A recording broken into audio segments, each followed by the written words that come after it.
Alhamdulillahi Rabbil Alamin. Lahun ni'matu wa lahu fadlu wa lahu sana'ul hasan. Salawatullahil barrir rahim wal malaikatil muqarrabin ala sayyidina Muhammad wa ala alihi wa sahbihi at-tayyibin at-tahirin.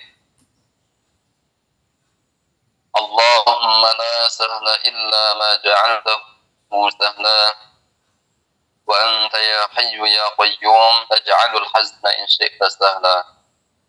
Allahumma rzuqna al-ikhlas niyyati wal khawfi wa ta'amal. Udzakiru nafsi wa iyyakum bi ikhlas niyyah lillahi tabaraka wa ta'ala.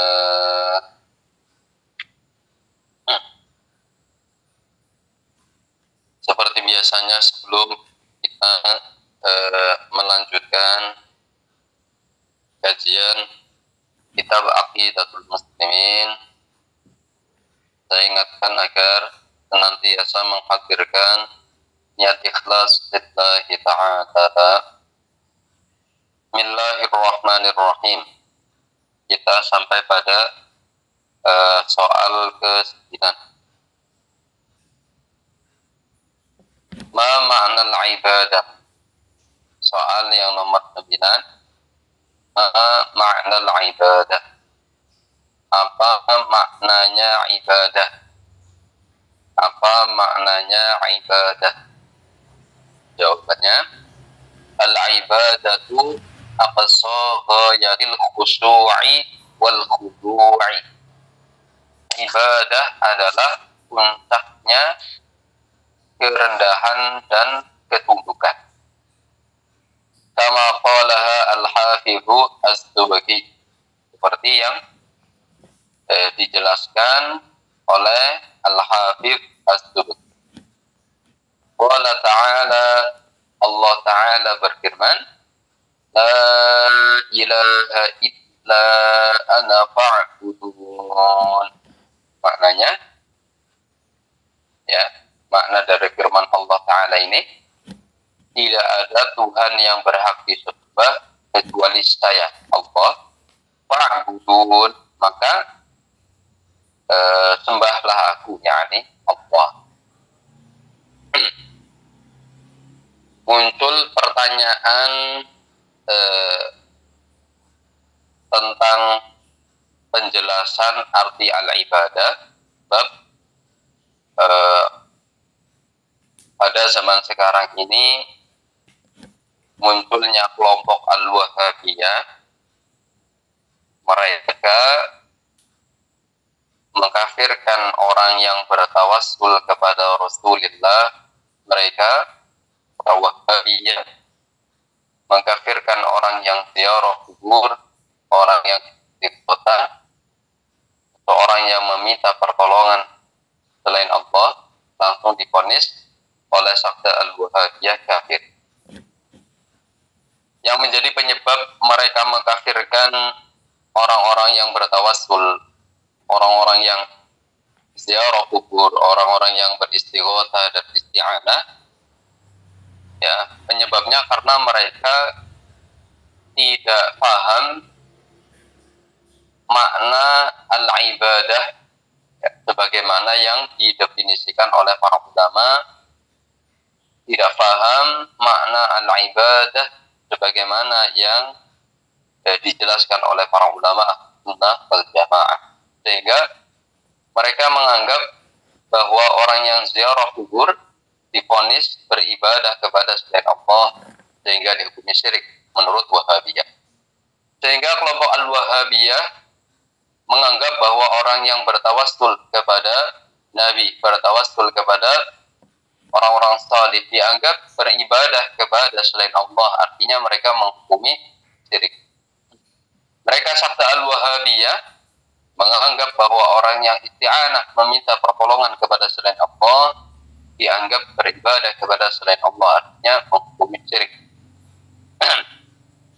Nah, jadi akar persoalan, ya, yang jadi masalah, ya, pada sakta al-Wahhabiyah adalah tidak paham makna al-ibadah yang semestinya. Nah, di sini pada soal ke-9 akan dijelaskan makna al-ibadah. Al-ibadah definisinya ya sebagaimana yang dijelaskan oleh Al-Hafidz Taqiyuddin As-Subki. Al-Hafidz Taqiyuddin As-Subki itu nama aslinya adalah Ali ibnu Abdul Kafi bin Ali bin Tamam bin Yusuf bin Musa bin Tamam bin Hamid bin Yahya bin Umar bin Uthman bin Ali bin Istiwar bin Salim As-Subki Taqiyuddin Abul Hasan Asy-Syafi'i. Beliau itu Taqiyuddin As-Subki ulama al-hafidz, ya, ulama yang derajatnya kelasnya dapat diterima mensahihkan hadis, menghasankan hadis, mendhaifkan hadis. Kemudian beliau Imam As-Subki seorang ulama yang menguasai di bidang fikih. Al-Lughawi juga beliau adalah sosok ulama pakar bahasa. Beliau menjelaskan definisi al-ibadah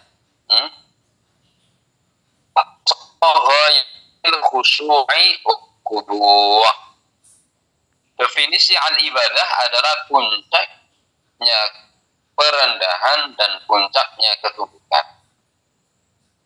Kemudian definisi ini, ya, definisi al-ibadah yang tadi sudah dijelaskan oleh Hafidz Taqiyuddin As-Subki juga dikuatkan oleh para ulama-ulama pakar bahasa yang lain seperti Ar-Raghib Al-Asbahani dalam kitab Mufradatil Quran halaman 542 disebutkan al-ibadatu ghayatut tazaddud.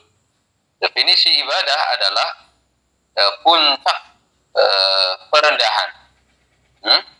Terus kemudian dikuatkan dari ulama yang lain seperti yang disampaikan oleh Imam Al-Azhari dalam kitab At-Tahdzib halaman 2302. Beliau menyampaikan wa ma'na al-ibadah fil lughah at-ta'atu ma'al khudu'. Definisi ibadah secara bahasa adalah ketaatan yang disertai dengan ketundukan. Nah, inilah definisi al-ibadah yang telah didefinisikan oleh para ulama-ulama pakar bahasa yang sudah jelas bahwa mereka adalah ulama-ulama yang diakui oleh ulama yang lain tentang kualitas ilmunya dalam bidang bahasa. Dan mereka semuanya, para pakar bahasa, menyatakan bahwa definisi al-ibadah adalah puncak ketundukan dan perendahan, puncak ketaatan yang disertai dengan ketundukan. Maka inilah makna al-ibadah sebagaimana yang disebutkan di dalam Al-Quran. Firman Allah Ta'ala, la ilaha illa ana fa'budun, yang maknanya tidak ada Tuhan yang disembah kecuali aku, yakni Allah. Fa'budun, maka sembahlah aku, yakni Allah. Jadi makna ibadah di sini adalah maknanya aqsa ghayatil khusyu'i wal khudu', puncak perendahan dan puncak ketundukan. Ini makna al-ibadah. Dan juga yang dimaksud pada ayat yang di dalam suratul Fatihah yaitu iyyaka na'budu. Makna dari iyyaka na'budu artinya aina khussuka bil ibadah allati hiya aqsa ghayatil khudu'i wat tazallul. Makna dari iyyaka na'budu artinya kami hanya mengkhususkan ibadah kepadamu ya Allah. Ibadah dengan pengertian puncak ketundukan dan perendahan hanya kepada Allah. Ini definisi al-ibadah. Maka tidak bisa ditarik definisi al-ibadah dengan pengertian ketaatan kepada makhluk yang tidak disertai dengan kedudukan. Ya, sebagaimana yang dipahami oleh Sakte Al-Wahabiyah. Sebagian mereka mensyirikkan orang yang mencium tangan gurunya karena menganggap bahwa itu ketaatan di mana taat hanya kepada Allah Ta'ala. Mereka salah paham dan gagal paham. Jadi mereka menganggap bahwa orang yang mencium tangan gurunya dianggap ibadah, padahal yang namanya ibadah tidak seperti itu. Jadi tidaklah pengertian ibadah dengan makna ketaatan saja yang tidak disertai dengan ketundukan. Makanya hukum taat kepada kedua orang tua, taat kepada Rasulullah boleh, dengan catatan tidak disertai dengan ketundukan sebagaimana orang tersebut taat kepada Allah, yaitu dengan puncak ketaatan dan puncak ketundukan. Dan juga maka orang yang bertawassul ya kepada wali-wali Allah, bertawassul kepada Rasulullah, mereka tidaklah syirik dan tidaklah kafir. Sebab yang namanya tawassul itu bukanlah definisi an ibadah, sangat jauh sekali. Apa yang dinamakan tawassul? Ya, kita jelaskan terlebih dahulu bahwa bertawassul kepada para nabi-nabi Allah ini hukumnya boleh. Ya, bil ijma', mufaqqat ulama, konsensus ulama bahwa tawassul kepada para nabi-nabi Allah adalah boleh. Definisi tawassul adalah talabul jalbi manfa'atin aw indifa'u madarratin minallahi bi dzikri ismin nabi aw wali ikraman lil mutawassal bihi ma'a i'tiqadi anna Allah huwa ad-darru wan nafi'u 'ala al-haqiqah. Jadi definisi tawassul itu adalah meminta supaya mendapatkan manfaat atau meminta supaya tertolaknya madharat atau bahaya, meminta kepada Allah dengan menyebut nama Nabi, dengan menyebut nama wali, karena memuliakan Nabi, memuliakan wali yang disertai keyakinan bahwa pencipta bahaya, pencipta manfaat hanyalah Allah Subhanahu wa Ta'ala. Kemudian juga di dalam Al-Quran Allah Ta'ala memerintahkan kepada kita agar mencari sesuatu yang mendekatkan kepada Allah, dekat secara maknawi. Dalam Al-Quran disebutkan wabtaghu ilaihil wasilah, wabtaghu ilaihil wasilah. Ini perintah Allah agar supaya apa? Mencari lantaran, wasilah, mencari wasilah. Wasilah artinya apa? Sesuatu yang mendekatkan kepada Allah Subhanahu wa Ta'ala, yakni perbuatan-perbuatan yang baik. Bukan maknanya bahwasanya Allah butuh lantaran. Tidak. Allah tidak membutuhkan kepada kita. Kita diperintahkan mencari sesuatu wasilah, yakni sesuatu yang mendekatkan kepada Allah Ta'ala, dekat secara maknawi. Terus kemudian Rasulullah Sallallahu Alaihi Wasallam yang mengajarkan tawasul kepada umatnya. Jadi apabila dikatakan tawasul itu adalah syirik, berarti telah menyesatkan ajarannya Rasulullah. Berarti telah menyatakan bahwasanya Rasulullah itu syirik. Nauzubillah. Telah menyatakan bahwasanya ajaran Rasulullah itu adalah ajaran yang mengajarkan kesyirikan. Rasulullah yang mengajarkan tawasul. Mana bukti dalilnya?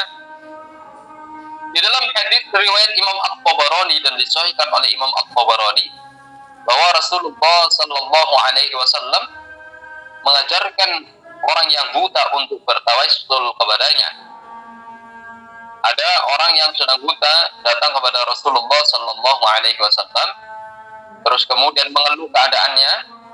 Rasulullah meminta agar orang buta tersebut bersabar ataupun nanti didoakan supaya sembuh. Terus kemudian orang buta itu ingin sembuh, dan Rasulullah mengajarkan sebuah doa yang isi doa tersebut adalah bertawassul kepada Nabi, yaitu isi doanya Allahumma inni as'aluka wa atawajjahu ilaika bi nabiyyika ya Muhammad lituqdali hajati. Ya Muhammad lituqdali hajati. Ini doa yang diajarkan oleh Rasulullah. Bahwa Rasulullah memerintahkan kepada orang buta itu untuk melaksanakan untuk berwudu, setelah berwudu melaksanakan sholat, lalu kemudian doa. Dan setelah melakukan apa yang diperintahkan oleh Kanjeng Nabi dan berdoa tawasul tersebut, orang yang buta itu kembali dalam keadaan sembuh dan seakan-akan tidak pernah mengalami kebutaan. Nah, Masya Allah. Ini tawasul yang mengajarkan siapa? Rasulullah. Terus kemudian bukankah Sayyidina Umar bertawasul kepada Al-Abbas, ya? Di dalam hadis disebutkan ya bahwasanya anna Umar tawassala bil Abbas qailan, bahwasanya Sayyidina Umar bertawassul kepada Abbas, ya, isi doanya Allahumma inna natawassalu ilaika bi ammi nabiyyina rawahul Bukhari. Ini Sayyidina Umar.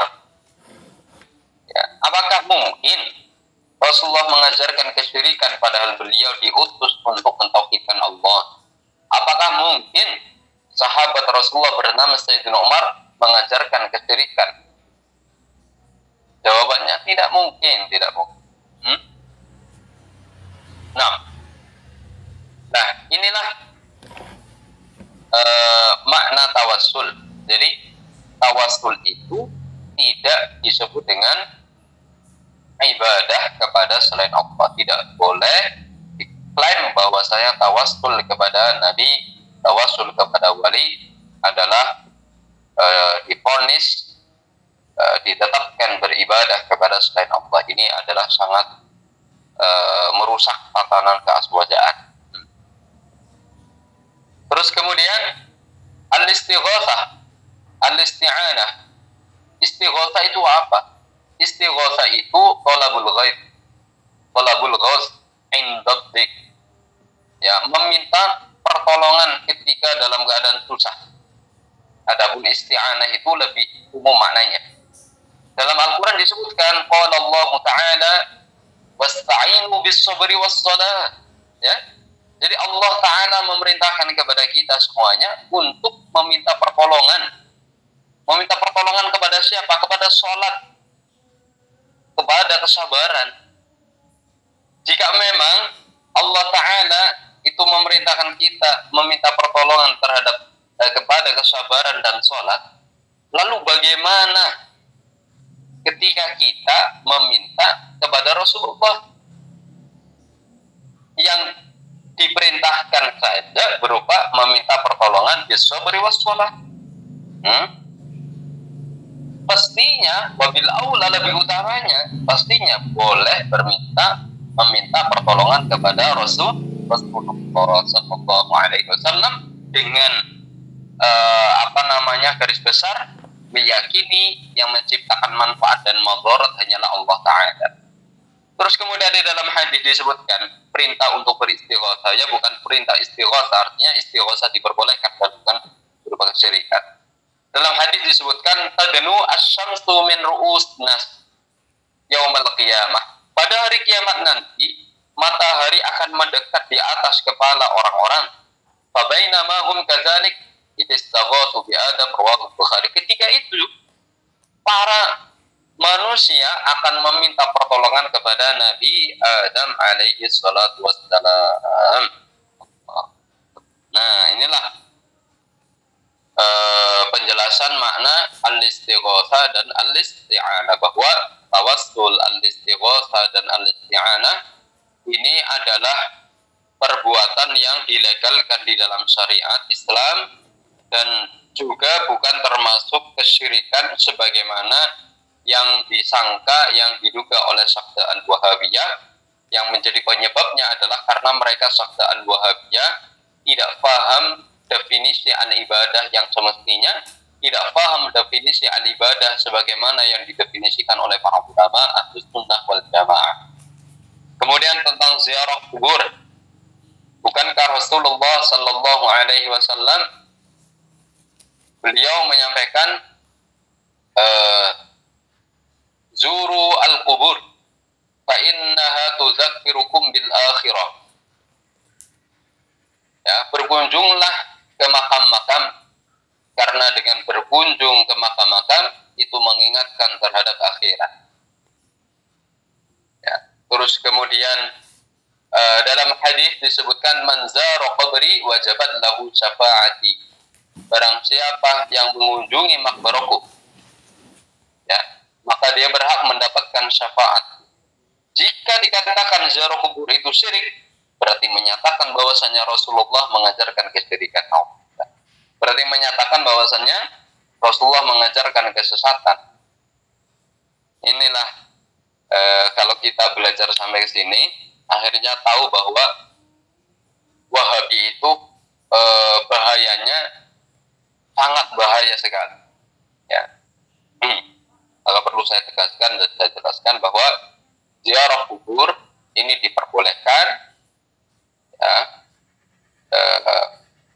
baik ketika bertujuan untuk mengingat kematian atau bertujuan untuk mendoakan orang yang sudah meninggal dunia dengan catatan yang didoakan adalah orang muslim, ya, atau ziarah kubur supaya doanya cepat dikabulkan oleh Allah Ta'ala, ya, berkunjung kepada makbarahnya orang-orang saleh, karena tempat-tempat makbarahnya orang saleh adalah tempat di antara tempat hajat.